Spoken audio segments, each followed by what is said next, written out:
Oke teman-teman, selamat sore. Ketemu lagi dengan gua Nugra di channel Gak Jelas ini ya. Oke teman-teman, sebelumnya saya minta maaf dulu. Saya belakangan ini lama banget nggak ngonten karena kebetulan saya emang lagi sibuk di kehidupan sehari-hari, dan saya juga minta maaf banget ya untuk suara musik dari belakang ini. Nggak tahu, saya juga nggak tahu suaranya dari mana, mungkin agak mengganggu ya. Cuma nanti saya coba main EQ-nya aja di post production. Oke teman-teman, sesuai sama judul, hari ini kita akan nge-review sebuah drone legendaris buatan DJI, yang dimana ini adalah sebuah drone yang cukup spesial karena satu, dia special edition, dan kedua, dia adalah salah satu drone Daji yang memiliki fitur mechanical shutter. Jadi emang kayak kamera mirrorless banget ya. Oke, daripada berlama-lama, langsung aja kita let's go.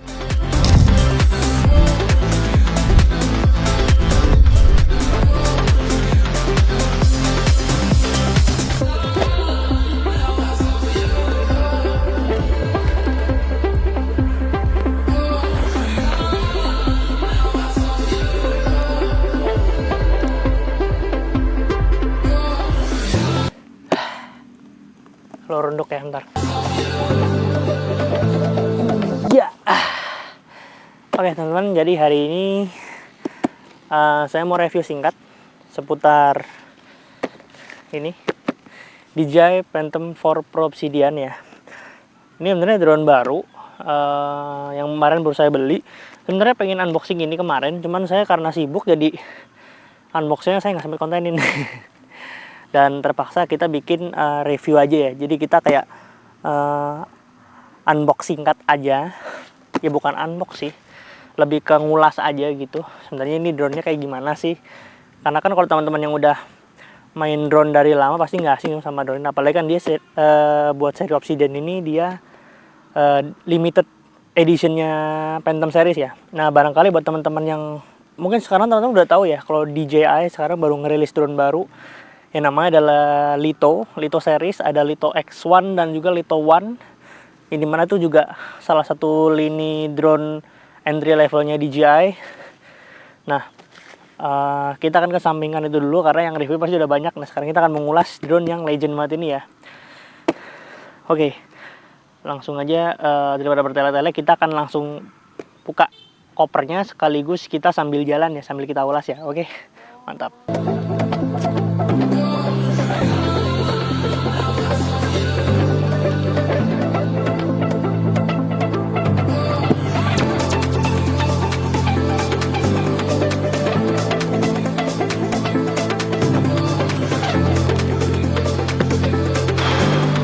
Oke teman-teman, nah jadi ini dia drone-nya ya.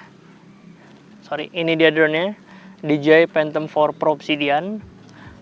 Nah saya mau ulas sedikit mengenai drone legendaris ini. Jadi Phantom 4 Pro Obsidian ini adalah bukan salah satu ya, dia satu-satunya ini special edition, lini special edition dari DJI Phantom series, yang dimana hanya Phantom 4 Pro Obsidian ini satu-satunya tipe Phantom 4 yang dia warnanya adalah doff ya, hitam doff. Jadi campuran antara hitam sama doff yang bikin nuansanya dia tuh jadi kelihatan lebih gagah ya teman-teman ya. Dan dia juga bahannya sedikit berbeda teman-teman dari Phantom 4 Pro biasa, yang dimana kalau Phantom 4 Pro biasa kan dia dari bahan dia lebih glossy ya, mengkilat gitu, kayak Phantom 4 standar saya yang ada di rumah. Dia mengkilat, sedangkan kalau misalnya Phantom 4 Pro Obsidian ini dia warnanya itu adalah doff ya. Terus ada perbedaan juga di komposit board gimbal sekaligus gimbalnya, yang dimana untuk seri Phantom 4 Pro Obsidian ini dia beda ya, nggak kayak Phantom 4 series biasa yang biasanya DJI itu dia bikinnya pakai aluminium. Dia beda ya, dia pakai magnesium teman-teman. Jadi sama kayak Sony FX30 yang saya pakai ngerekam sekarang. Dan tambahan untuk magnesium ini dia juga ada lapisan lagi. Saya lupa nama coatingnya apa, tapi yang jelas dia ada lapisan licin di sekujur tubuh board gimbal sampai dengan gimbalnya, yang bikin dia jadi satu anti sidik jari. Kemudian kalau dipegang tuh licin ya teman-teman ya. Nah Untuk spesifikasinya dia sendiri teman-teman, dia memiliki kamera bergimbal 3 axis pasti ya, sama seperti Phantom 4 Pro seri sebelumnya, dan sama seperti seri sebelumnya dia memiliki sensor 1 inci teman-teman. Drone itu buat kondisi low light pasti jauh lebih proper dibandingkan Phantom 4 standar ataupun Phantom 3 series ya, karena dia pakai sensor yang much bigger teman-teman. Ini sensor yang sama persis digunakan di Mini 5 Pro saya. Kedua, yang membuat drone ini spesial teman-teman ya, adalah dia memiliki fitur mechanical shutter. Jadi bener-bener dia tuh ibaratnya mirrorless terbang teman-teman ya.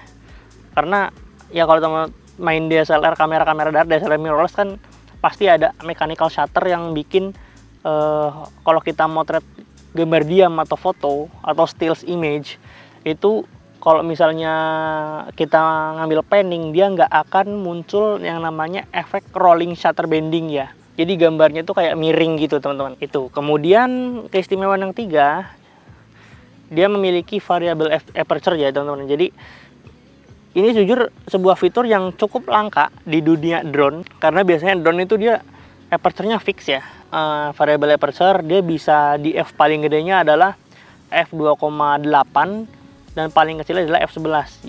Ya, benefitnya apa? Jadi kalau teman-teman tuh kalau misalnya pengen pengambil moving pictures alias gambar bergerak atau istilah lainnya adalah video, dan teman-teman pengen mengaplikasikan 180 derajat rule ya, itu teman-teman bisa sedikit terbantu dengan adanya variable aperture ini. Jadi teman-teman nggak terlalu bergantung di ISO, apalagi untuk di Phantom 4 Pro Obsidian atau Phantom 4 Pro biasa, di mode lock profile atau mode yang gambarnya pucat kayak gini, ISO-nya tuh dia di lock di 500 only. Jadi teman-teman nggak bisa switching gain ISO, dinaikin atau turunin.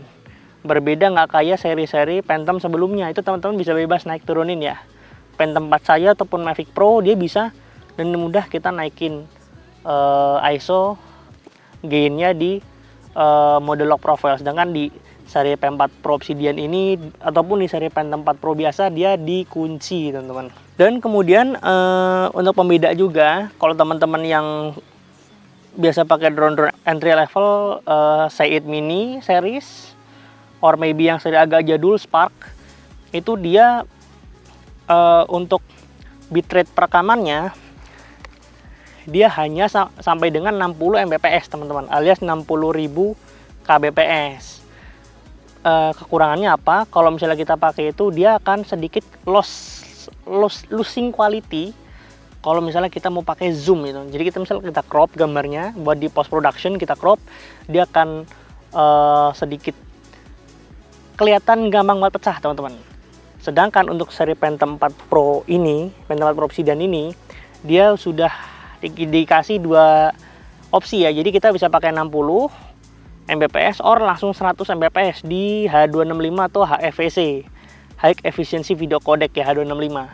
Benefitnya apa? Kita bisa much lossless quality gitu. Jadi bitrate dari kameranya dia bisa jauh lebih tinggi daripada drone pada umumnya, terutama drone kelas entry level kayak mini series ya teman-teman ya, dengan pengecualian mini 3 Pro ke atas, karena kalau misalnya di seri bawahnya itu masih kurang lebih segitu bitrate-nya. Nah, untuk spesifikasi lain kurang lebih sama juga seperti sensor di depan, kanan, kiri, dan belakang, dan juga bawah pasti. Jadi sensornya tuh sama kayak Phantom 4 Pro biasa. Dia pakai stereo vision sensor di depan, jadi 2 sensor di sini. Sensor kamera, yang beda juga dia much bigger dibandingkan dengan Phantom 4 standar. Kemudian dia juga ada lagi di belakang, stereo juga, kanan kiri, dan dia ada tambahan lagi 2 sensor, yaitu adalah sensor infrared di sisi kanan dan juga di sisi kiri ya. Ini adalah sesuatu yang nggak ada di Phantom 4 Advanced, Phantom 4 standar ataupun seri Phantom 3 ke bawah ya. Itu nggak ada. Ataupun di Mavic Pro dia nggak punya sensor samping kecuali Mavic 2 Pro ya, seingat saya dia ada sensor samping. Kemudian seri ya Spark cuman infrared only di depan, jadi buat gantiin si vision sensornya ini. Kemudian next untuk sensor bawah teman-teman, dia juga sama kayak Phantom 4 pada umumnya, dia pakai 2 vision sensor dan 1 sensor sonar ya. Jadi sonar itu ultrasonic pakai gelombang suara. Jadi sama kayak di kapal gitu, sonarnya kapal, kurang lebih cara kerjanya mirip seperti itu ya. Kemudian membeda berikutnya dari DJI Phantom 4 seri sebelumnya adalah untuk transmisinya dia sudah pakai dual band ya teman-teman. Jadi dia ada dua frekuensi 2,4 sekaligus 5,8 GHz teman-teman. Karena di Phantom 4 Advance, Phantom 4 Standard dan juga Phantom 3 dia masih only 2,4 GHz ya. Jadi tantangannya adalah kalau kita terbang di tempat yang banyak intervensi, contohkan di tempat-tempat di daerah-daerah urban kayak di Jakarta, tantangan kita adalah interferensi ya. Jadi interferensi dari sinyal internet, maybe sinyal ponsel ataupun sinyal wifi itu dia sangat kuat yang bisa mempengaruhi komunikasi dari TX alias transmitter sama receivernya drone atau RX-nya yang ada di sini, yang ada di dalam pesawat. Kekurangannya itu bisa bikin jaraknya jadi tambah pendek teman-teman, begitu. Nah, tapi selebihnya untuk hal-hal lain di remote ini kurang lebih sama teman-teman, kayak misalnya kayak remote DJI Phantom 4 pada umumnya, or maybe DJI Inspire 2 dia juga mirip-mirip. Dia masih ada tombol C1 C2 di belakang, kemudian ada pasti ada untuk USB out, ada USB in buat teman-teman kalau misalnya mau install firmware baru. Dan pastinya sayang banget di sini saya belum pasang yang modul HDMI ya. Kalau misalnya ada HDMI-nya pasti enak banget teman-teman, bisa pakai buat job live streaming atau broadcast untuk TV ya. Jadi kurang lebih begitu aja. Sekarang kita akan coba lihat performa drone waktu dia mengudara ya. Oke, mantap. Oke, kita akan coba terbangin ya. Oke.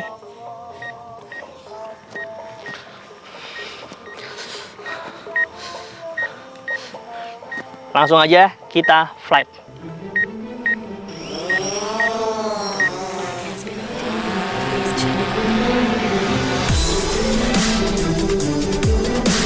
Buat teman-teman yang ingin beli drone ini, teman-teman bisa dapetin drone ini dengan harga baru kurang lebih 20 juta rupiah dan harga second kurang lebih 14 sampai dengan 15 juta rupiah.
Oke teman-teman, kurang lebih gitu hasil gambar dari DJI Phantom 4 Pro Obsidian Special Edition ini.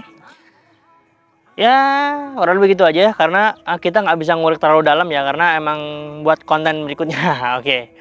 Ya paling sekian dulu aja, terima kasih untuk konten saya, dan saya Nur Anugrah. Jangan lupa untuk tetap bernafas. Bye bye.